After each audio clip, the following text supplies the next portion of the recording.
Welcome to the APO Productivity Talk Series. Today's session focuses on an increasingly important subject in the built environment, energy modeling, a transformative tool that is reshaping how buildings are designed, evaluated, and optimized for sustainability and performance. In a world where buildings contribute significantly to global carbon emissions, organizations like the International Energy Agency, national energy ministries, and sustainability councils worldwide are emphasizing the adoption of energy modeling.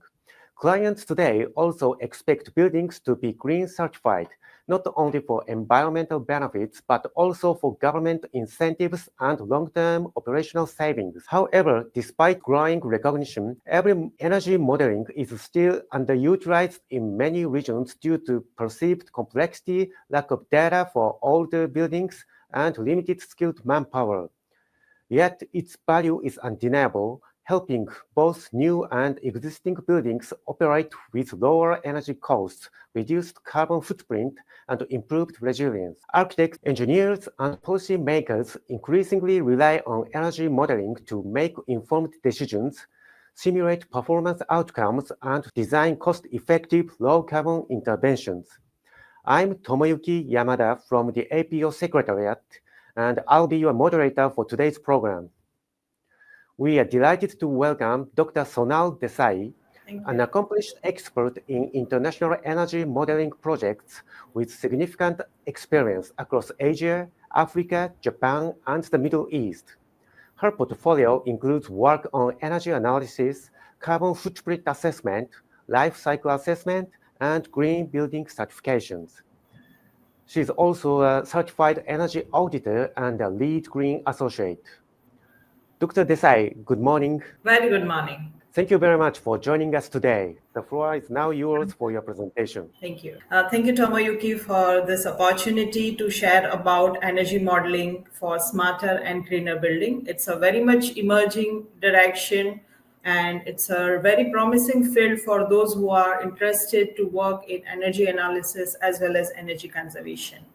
If I talk about my today's presentation and its flow, I'm going to talk on these key aspects. I'll start with what are the KPIs that affects smart and green building. Then I'll take you towards some brief of energy modeling, followed by which simulation programs usually industry uses. Then I'll show you some glimpses of the software, because we know that the time available is not that big that we can demonstrate all the softwares. But definitely I'll take you to some of the screenshots of those softwares. And lastly, I will be happy to have questions from your end. So I guess I'm very audible and the screen is visible. And with that, I'll start my presentation. So before going for modeling, one shall know that where it is applicable. And for that, two terms are very important. One is smart building and another is green building. So my first two slides, they talk about smart building as well as green building. And to know the seriousness of the issue, one shall know that how much impact this energy consumption in the building industry makes. Buildings have two major footprints in its life. One is when we make a building, it creates or it consumes a lot of carbon. It creates a lot of carbon footprint in its making stage. And when we use the building, at that time, it consumes a lot of energy. So together, if we consider then Asian buildings, they consume almost 1/4 of the total energy consumption for the buildings. So when we say 100 units produced, out of those 100 units produced, 1/4 goes towards the building. And if we talk about Western world, then this is even more, because either they have to continuously cool the building or to heat up the building. So that consumption on the energy map is even larger than us.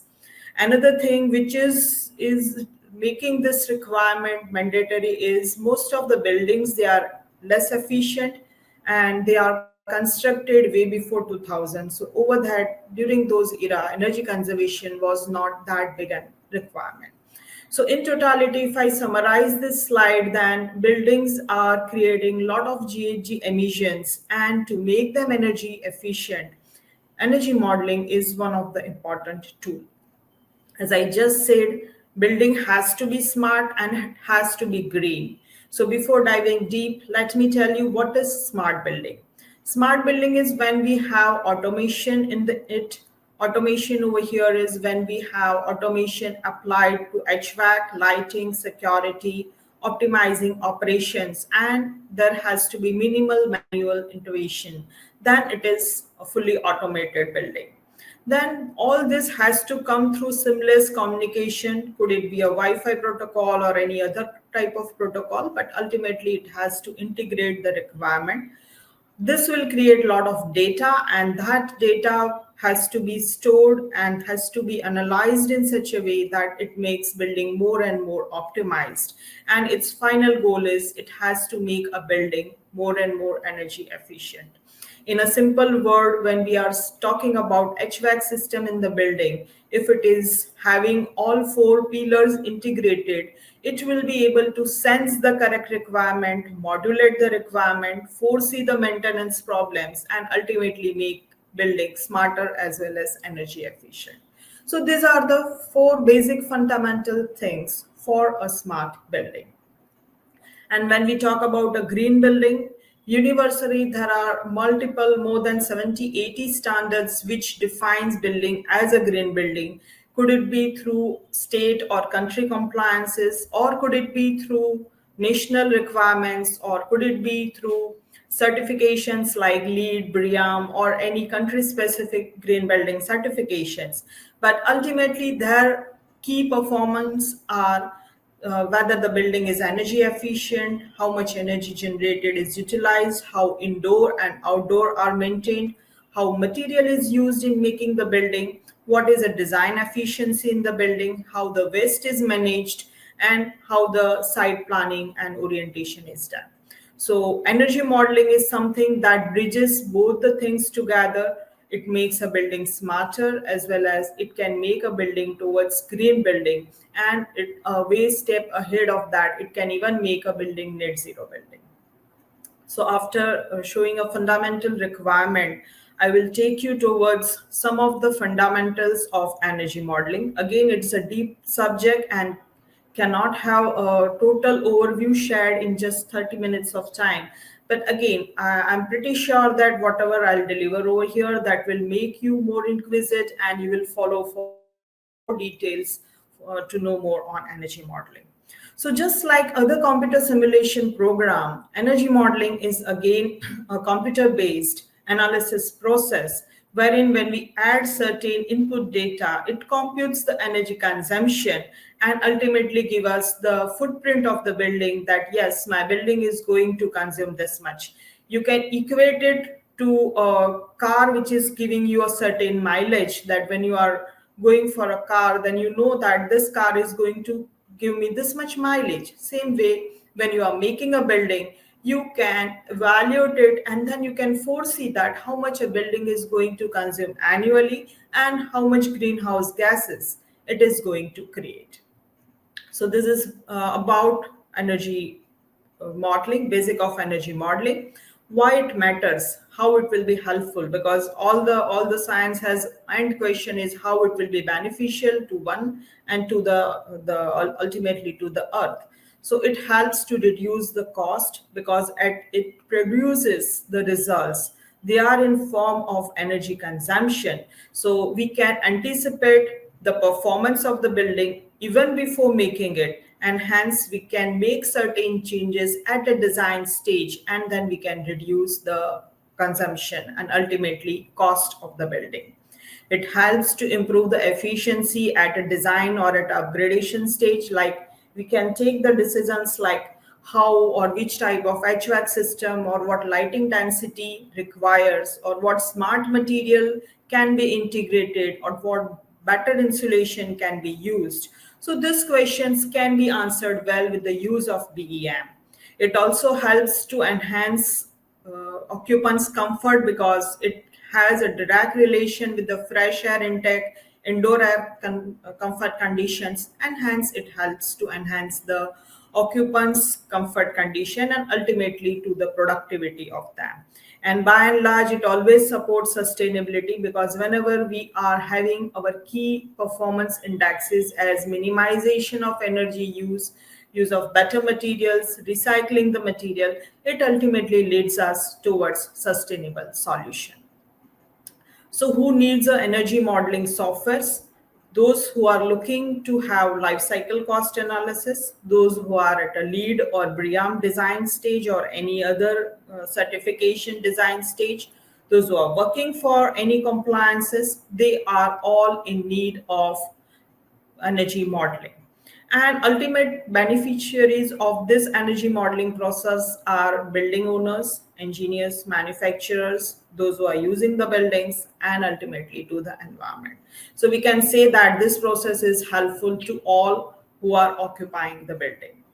Now, it is interesting to know that what building energy modeling will include, because we shall know that how the process starts, so that it starts with thermal visual of the building. Thermal is how the building is made, what building envelope it has. Visual is how a building is going to look like, what are the HVAC parameters, how the energy analysis, energy consumption is going to be there. So these are all inputs for the building, and those inputs are in a listed way over here, like building geometry, how the building shape is, whether it is a plain rectangular shape, some complicated shape. So you just imagine we have to transfer that geometry to the end result.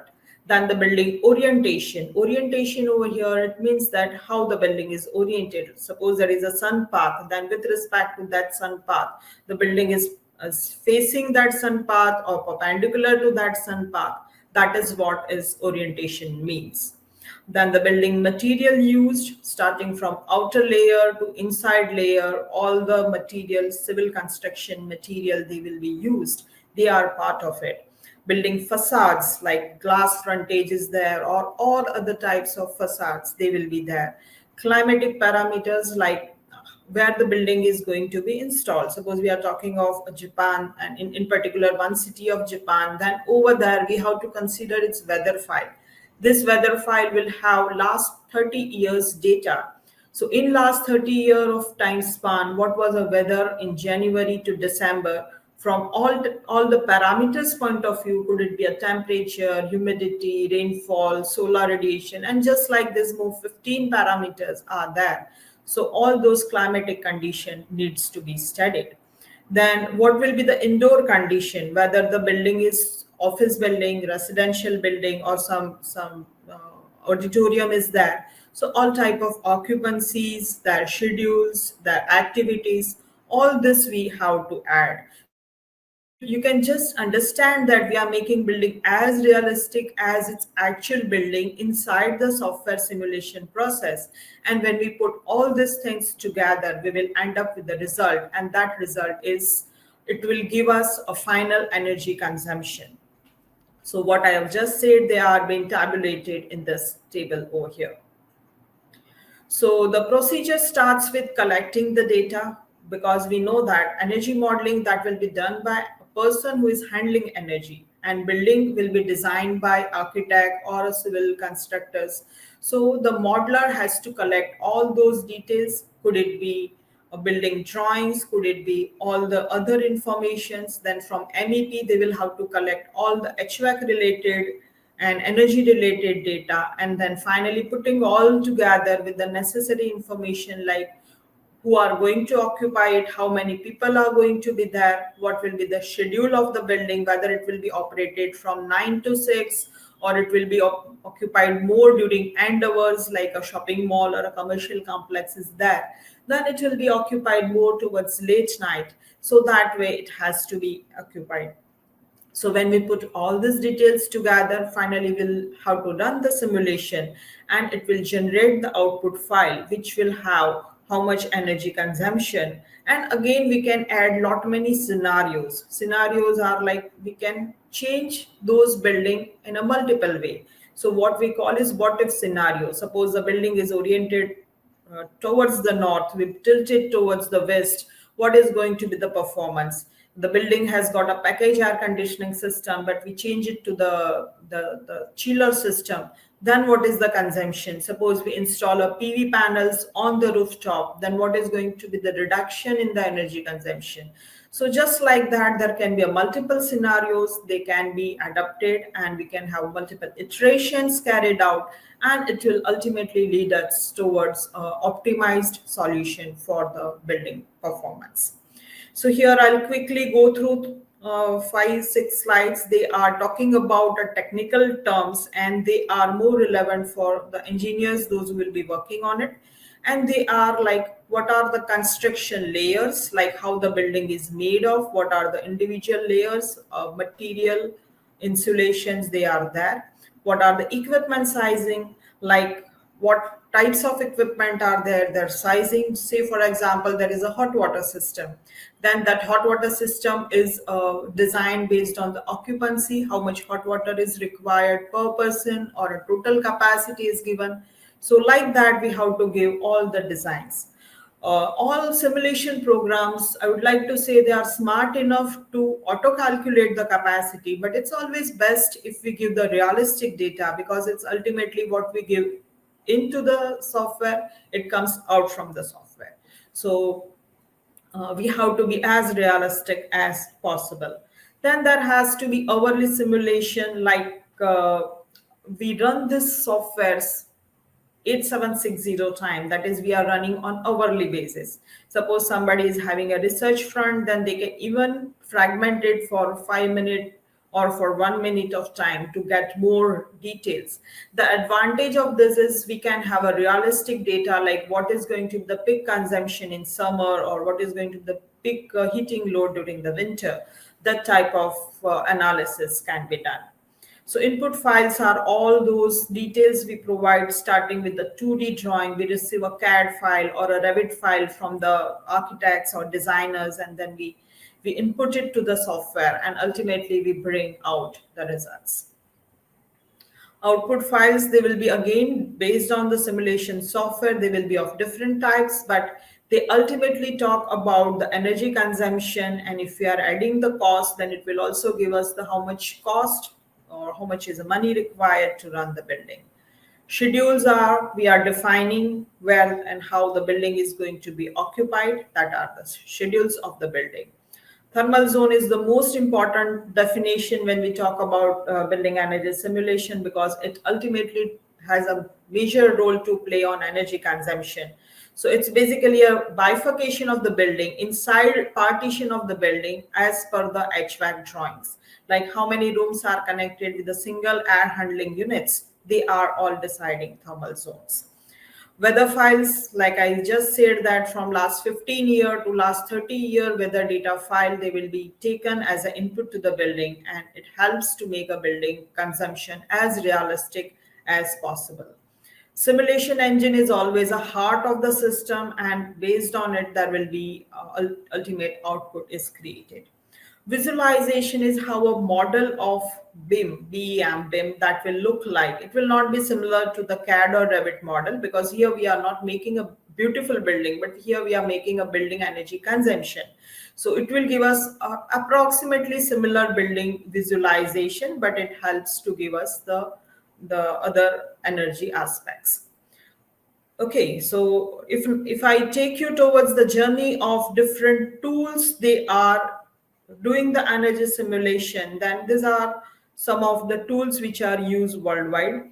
Again, selection of tools depends on which compliance, which certification you are working with, and which part of country you are from. Like ISV, that is a wonderful tool, but it is used more towards UK and UN sides of countries. Equest is used in US, Canada, Middle East, Asian countries. Transys is more preferred by researchers. Career Hub has a lot of parametric analysis and HVAC designing facilities. Design Builder is again, and Trace 700 is again a good simulation software. So selection of software has multiple criterias, like which compliance, which country you are working for, what is your budget for the subscription of those software, because some of the softwares, they are free softwares, softwares, while some of them they are subscription based software. So these are the things that decide which simulation software to be used.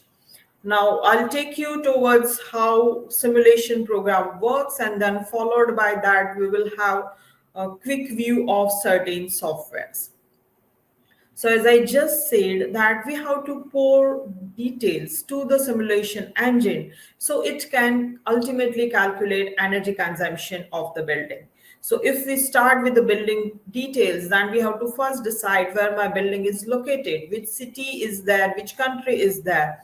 And we have weather data for all the cities mapped. We are already having it, and it is, if it is not available, you can take it approximately nearby weather data up to 200 kilometer. That's what the research says.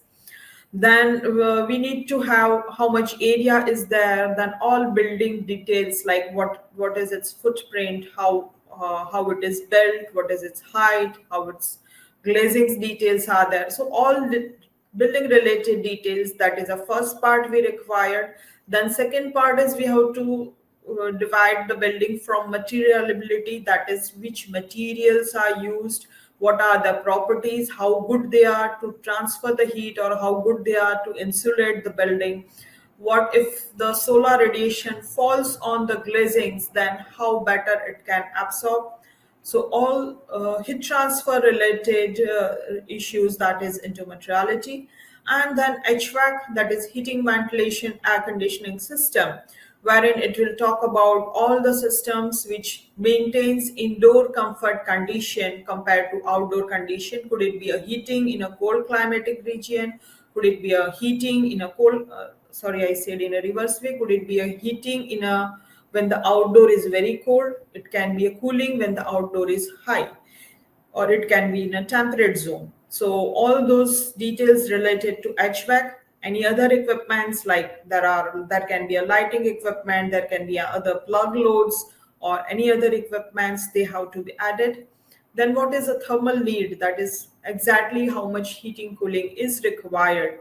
All this when we put together, then another thing is we have to add which are the sources of energy, like whether we are using electricity or if there are heat pumps are there, then whether they are heat pump based systems, whether we are using some fuel, natural gas, then all those energy related details. So when we put all this data and when it takes into impact of a weather file, it will be able to give us a final picture, that is how much energy it is consuming as well as how much emission it is producing.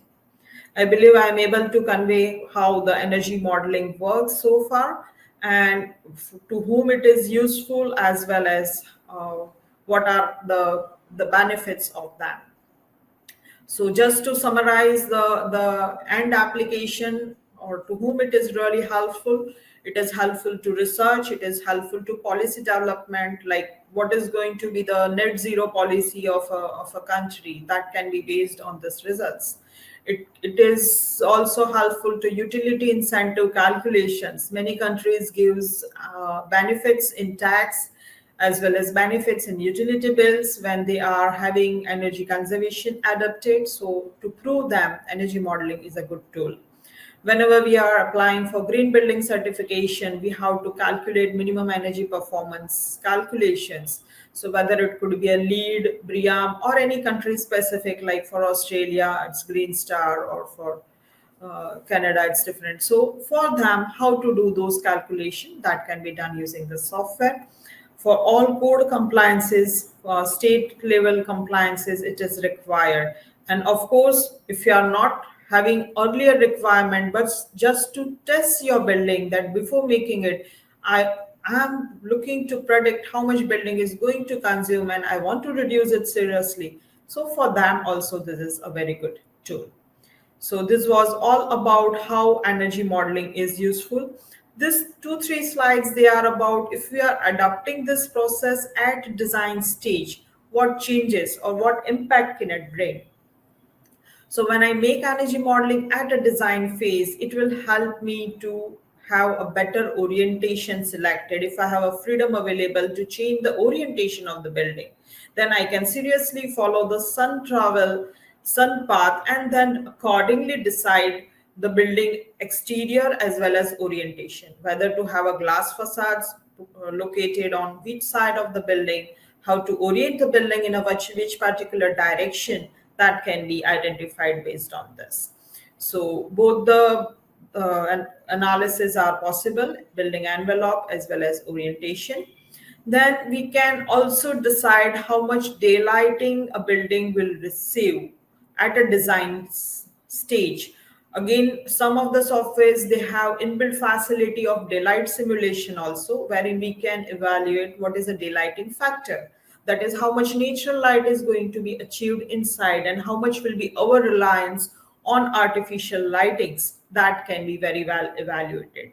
And it also helps at a design stage approximate sizing capacity of HVAC, and that will help us to prevent oversizing. We can always double check with the HVAC consultant and with energy modeling that they are going hand in hand and there is no oversizing is there, or what control strategies can be adapted if we are doing this at a design phase.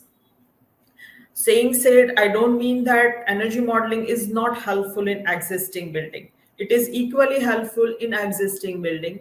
In a start of my talk, I said that almost all buildings are 75% of the buildings are less efficient and they are old buildings. So for those buildings, whenever there is a retrofitting analysis is to be done.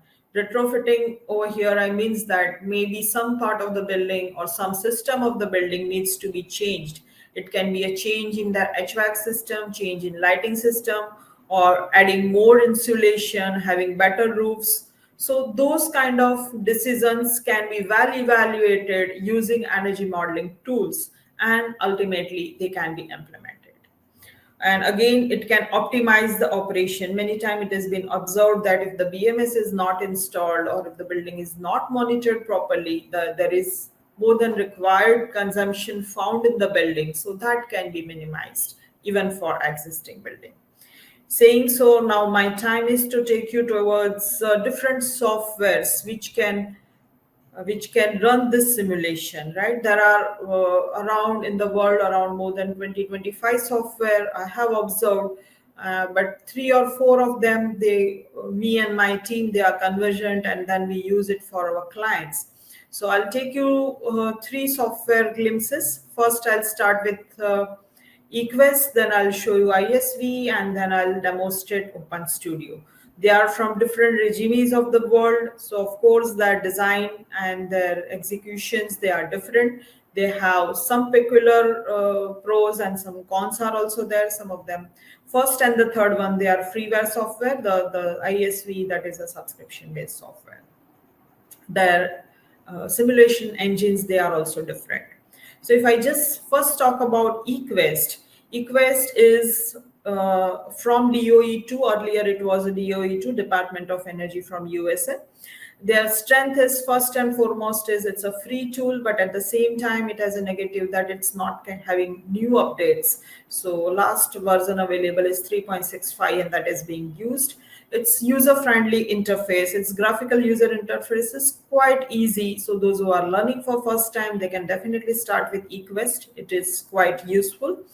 And they are good to use for a simple building designs. They have certain limitations, like they cannot do a radiant cooling or they cannot have a daylight simulation. But of course, it's a very good software, those who are first time learners. Those who want to install it, they can revisit this slide when you open this doe2.com, and then when you do this download a complete Equest software, you have to right click on it, save as the file, and then the software will be installed. Okay, so when you run the software or when you simulate the building, you will have this type of the view panel, which is called a main viewpoint, and in that the middle part that will display your building.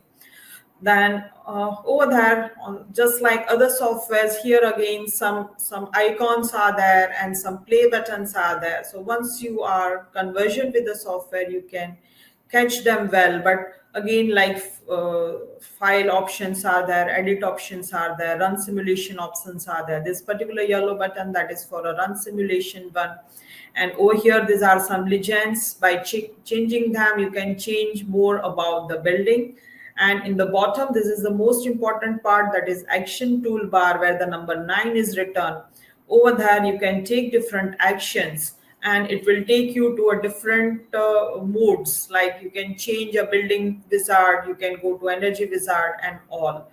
Again, eQuest has a three ways to create a building. Two are more popular and straight away available, that is a SD wizard, schematic design wizard, or a DD wizard, that is design development wizard.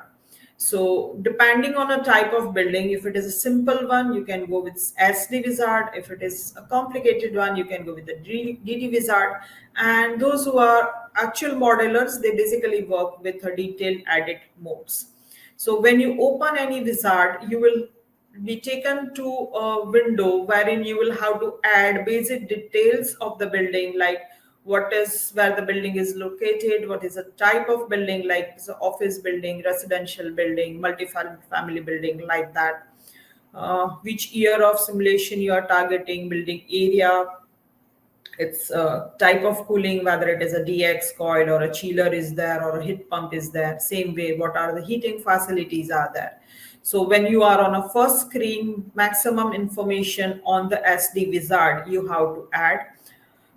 Followed by that, you have to add the building footprint. You can import the CAD file. CAD file is a file that is basically the architect will provide you the CAD file.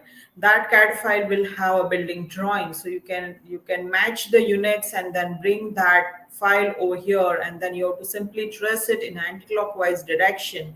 So it will create a footprint of the building. This is a bit tricky, but again, once you practice, you can easily get this. Then you have to create other details, like what is going to be the height of the building, or what are going to be the distances, how the perimeters, the zonings are there, like whether you are having internal zonings, actual zonings, or default zonings. Those kind of things you can decide from this. These few slides are about building envelope, like how it will be have, whether it will have a flat roof or a structured roof. So you can define those details. Green over here indicates default value, and red is when you change the values, that is red in color. Then you can add door window details, their frames detail. You can place them as per the actual drawings. This is bit tedious, bit time consuming, but of course one has to do when you are working the eQuest. Then you have to add all the loads, like what is going to be the occupied load. It can take on its own default load also, but it's always better to have as per the code compliance, like what is the lighting density available, similar values we have to add over here. Then we have to add the schedules. Schedule is how the building is occupied, which day building will have holiday, whether it will have a second season, like school or university has a second season. So we have to add that season over here. Otherwise, there will be all day working, some days not working, how many holidays. So that details will be there on schedule part. On the HVAC, which type of HVAC system, what is their COPs, that is ERs, to be converted and then added over here. So these are some of the glimpses of the projects that has been created in the eQuest. You can see that it can create as complicated as 40 floor tower, and it can make a very simple school building also. Next, I'll take you to the second platform, which is a wonderful platform, ISV, but again, it's a costlier one. So it all depends which compliance you are working for and what is your budget. Based on it, you can go for it. But again, it's very, very convenient to use, and it has lot many flexibilities compared to eQuest. So there again, you can directly start with the geometry, like inbuilt shapes you can take, or you can have CAD file integrated to that and then take it. Like you can see that some basic geometries are available. So those who are practicing, they can take this in default geometries and work on it, or you can create based on your CAD file. You can multiply, you can have as many floors created, wherein you can also define supply air plenum or return air plenum where the AHU will be wanted. And there will be model geometry. You can see all the geometry created in a model viewer. You can also check the shadow analysis if any nearby building is there. Suppose this blue building is my created building and it is affected by the shadow of this pink color building. So I can create another building and then see that what is going to be the effect of this existing building on this. It could be on a daylighting or it could be on solar PV performance. So here the model, the tracking of AutoCAD file works like this. Almost all softwares have this flexibility. So this is the AutoCAD file that is transferred and model is created. You can add a shade like this. This shade is kind of window shade or overhang on the building that can be created. This demonstrates the PV panels, like we can integrate that and then it will evaluate that on a particular location when we have the PV panel, how much energy that PV panel will generate and how much reliance on my electricity that will be reduced. These are the skylights, which are basically a glass allowing sunlight to enter inside. We can have different types of shapes and mountings of that can be varied. And finally, a visualization for all the systems, all the constructions can be made possible. And the last, I'll take you to the Open Studio, that is again a freeware, but it's a bit complicated one. So those who are starting learning energy modeling, the hierarchy one shall follow is start with Equus, then jump on Open Studio. It will be better to understand it. The benefit of Open Studio is it has a plugin of SketchUp, so integrating or transferring geometry from AutoCAD file or SketchUp file will be much easier in this platform. So here this integration of geometry works like this. So this is a SketchUp integration. You can directly call this into Open Studio. So you don't have to create again a model geometry and directly it will be called in the simulation software. Then rest of the things you have to follow just like other softwares, like you have to provide a schedule sheet, like how the building will be operated, how a building will be, equipments will be there, that will be, you have to add it. So this is a graphical representation of the schedule. Say for example, the building is starting operated at morning 8 o'clock, will have maximum occupancy, then there is some lunch break around 12, again there is occupancy, and then it is not operated. So looking at this graph, you can sense that this is something for office building or this is something for a school building, and it can have this type of schedule. Then, as I just said, there will be equipments to be added. So this is the window to add the equipment. So here we can add LPD, that is lighting power density per square meter. What is going to be the energy consumption of light? That is LPD. What equipments are there per person or per area? We can add equipment load to the building.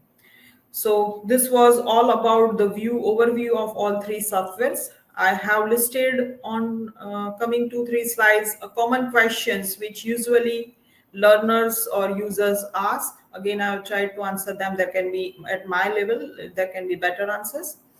What is the difference between energy modeling and simulation? In principle, they are same thing. Only thing is simulation is a process of running the model through time basis. Like when you simulate it, you can define it, the time steps into minutes, into days, into week. That is what is simulation means. Otherwise, both have a same meaning. How early should energy modeling be started in the design process? On day one, I'll say, because as early as you are starting it, you can really bring low-hanging fruits achievable, because many decisions, they are possible when you are doing it at a design stage, and it will definitely help. Which simulation tools are mostly used? As I've just said that there are 20-30 tools around the world, but these are most common ones: Equase, Design Builder, ISV, Energy Plus, and it all depends on your requirement to decide it. Can energy modeling handle renewable energy and passive design strategies? Yes, most of them they can handle renewable energy. You can install solar PV and then integrate that consumption. Also, you can integrate passive design strategies. That is also a good tool to use it. Then how can energy modeling support retrofit decisions in an existing building? We have already talked about it. Whenever we are going for any change in the existing building, modeling is the easiest way to anticipate the change before actually making the change. Is it possible to model operational changes like occupancy pattern or temperature set points? Yes, this is the beauty of the modeling software. You can change those parameters or you can have those parametric variations at design stage and predict all the consumption. Suppose you are running your HVAC system at a low temperature, you are going to have IoT sensors installed, you are going to have a daylight sensors installed. All these answers modeling softwares can tell you before making a building. How is energy modeling used in a green building certifications like BREEAM and LEED? It is must. Without modeling, you cannot submit those documentation. So it is must for all green building certifications. How does energy modeling integrate with BIM, building information modeling? They go hand in hand. Building information modeling, when you go with the level 5 or level 6, they almost have sustainability and energy integrated, and that is part of it. So yeah, that's all. I have timely completed. Tomoyuki, now the floor is yours. You can ask me if you have any additional questions. Thank you. Thank you, Dr. Desai, for your insightful and comprehensive presentation. So let us now move into the Q&A session. My first question is, can energy modeling help with net zero energy building design? Yeah. So net zero building are those buildings which consumes energy that is generated on its own, right? Those who are not relying on any external sources of energy, that is net zero building. So for making a building net zero building, one is we have to account it, and accounting how much energy consumption is going to be there, for that energy modeling is must. So my answer is yes, without energy modeling you cannot go towards net zero building. Oh, thank Thank you, you. Dr. Desai. And next question is, how does energy modeling align with ESG and corporate sustainability goals? Yeah, that's a very good question because ESG is basically environment, social, and governance or growth. So, environment has major key pillars like energy, water consumption, indoor air quality. So, they are all answered by these softwares. Like whenever we are doing ESG reporting, we have to do scope 1 to analysis. So, for that, also, we need to know what is energy consumption. So, these are the primary tools I'll say that for ESG. Again, for growth, for net zero building, same way like your first question was, this is a powerful tool to write those compliances. All right, thank you so much. So, how accurate are energy modeling Okay. results compared to Right. real-world energy use? Right. So it all depends on how experienced a modeler is. Like if a modeler is just following the auto sizing or auto data, then your real building and actual model will not match. But if the modeler is experienced one who is actually adding all, giving all the actual inputs as per the MEP, as per the CAD, as per the control strategies, as per the occupancy and following the schedules, then we can say that the anticipated result will be nearly 10% close. Like building is consuming 100 units, your model will predict 90 or 110. So you can have a 10%, maximum 10% deviation when the modeler is good and he has really transferred the data as of the actual drawings. Oh, that's very interesting. We often assume energy modeling is relevant only for large or iconic projects, but as you pointed out, small and medium scale applications can be equally impactful, especially when scaled nationwide. Yes, because see, the big buildings, they already have a good budget to do the iterations. But the small buildings or say a residential buildings, they will not go for the iterations. They will not go for multiple options. So for them, definitely this is a very good tool and a first hand, first cut information that Having that changes made in a smaller building on a software will give them a clear pictures or clear options at a design stage.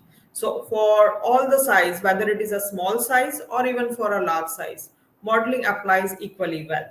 Okay, thank you, Dr. Desai, for sharing these valuable insights. Thank you. So that brings us to the end of today's P-Talk.